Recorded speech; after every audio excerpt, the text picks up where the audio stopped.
Alright, welcome back to my tutorials. So today what I want to go over is basically how to set up a React application in what my opinion is the most optimal way, what the different ways are, and like what the benefits of doing each one is. So that is what I'm going to go over today. So starting off, there's two ways to create a new Next.js React project. The first way is to create your Vercel account and then go to project. And then what you want to do, scroll down, clone template. So you can, they have all sorts of templates here. Normally, most people start out with the boilerplate, but if you know specifically that you want to, for example, use a chatbot template or an e-commerce template, they have a lot of really good ones to look through here. So you can always use one of those. You click it, and then obviously once you set up your GitHub connected to it, it will create the project in here, basically ready for production, and then also put it in your GitHub as well. This is not ideal for two ways because one, whenever you use the boilerplate, you have a little bit less control of how you want your project structured. So my normal my preferred way to create a new project is using npx create next app at latest, because then you can upload it to a new Git repository and then push it to Vercel later on down the line. But you get a little bit more control of the creation. And let me show you what I mean. So whenever we run this, you will see that, yes, I want to install. So name, what I want to do is, actually, let me come and see this, ls. Okay, cool, so I am in the correct folder, so let me go back up, create app. So I am going to go ahead and create my data scraping tutorial application that I will be using to show you guys data scraping. So here's what I mean. So if you were to do it in using a Vercel template, it would automatically put it into TypeScript. Personally, I use JavaScript because I'm just frankly more comfortable with it. So no. And ES lint, yes. So Tailwind, this is also a really big reason why I like this, because you manually have to install Tailwind whenever you use a Vercel deployment. Instead of this automatically puts in the package for you, so yes. This is using the old source directory, which if you're comfortable with that, you can use that as well. And here, again, from Vercel, if you deploy a project from there, and then if you clone it into your code editor, then it'll automatically put you on the newest one. But if you wanted to use the source directly for some reason, then you wouldn't have that option. So yes, and then yes, I want to use the app router because it's the latest.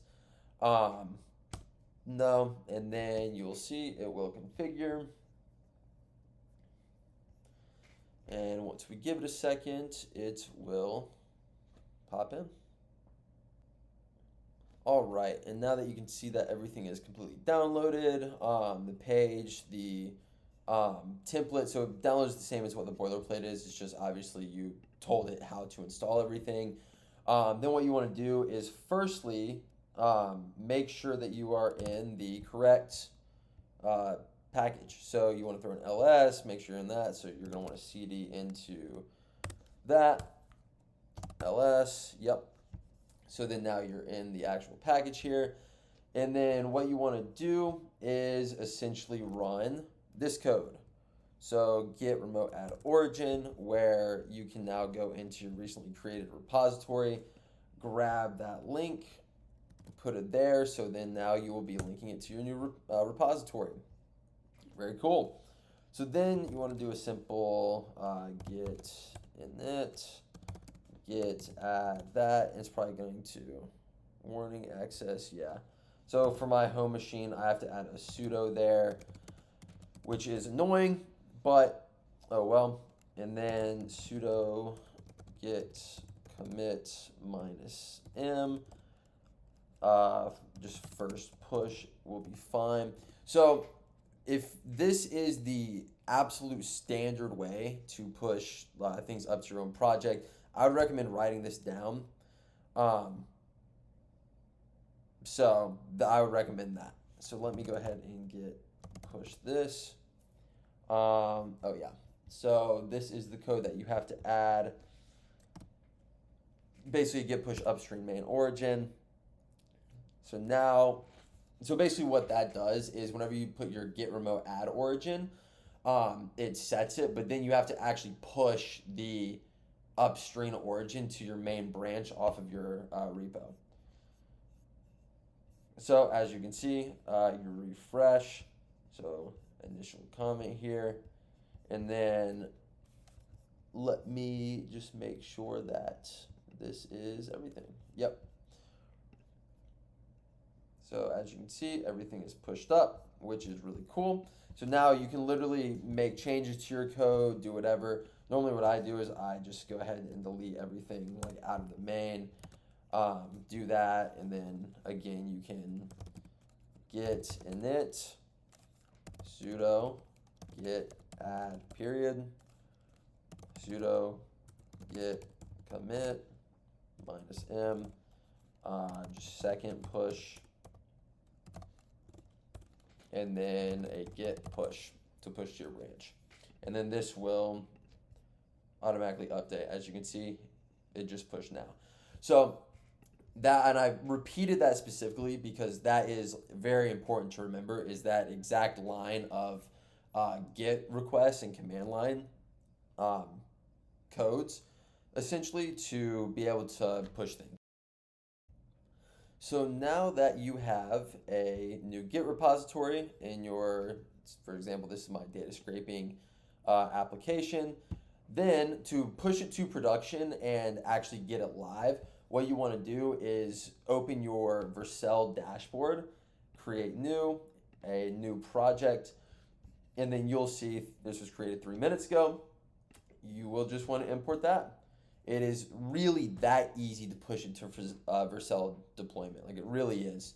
So you don't even have to do anything root directory. Since you use an npx setup, all you have to do now is deploy it, and it's going to go through, build everything. I'm assuming it's going to be really quick because it's not a large project at all.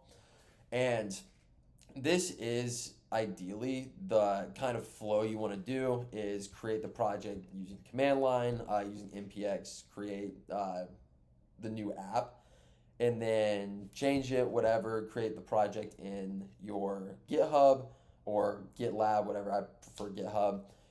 Connect it, upload it to your GitHub, and then once you do, then you can just directly push it into here. One really cool thing to keep in mind as well is whenever you make changes and push a new branch to your main application here, it automatically rebuilds your deployment in Vercel. So you don't even have to really worry about it staying up to date. And if you are worried about, like, for example here, obviously I took everything out, but it is ready for deployment and that link is live. So this is just a quick tutorial on ideally the best way to set up your new application, and I look forward to seeing you guys in the next video.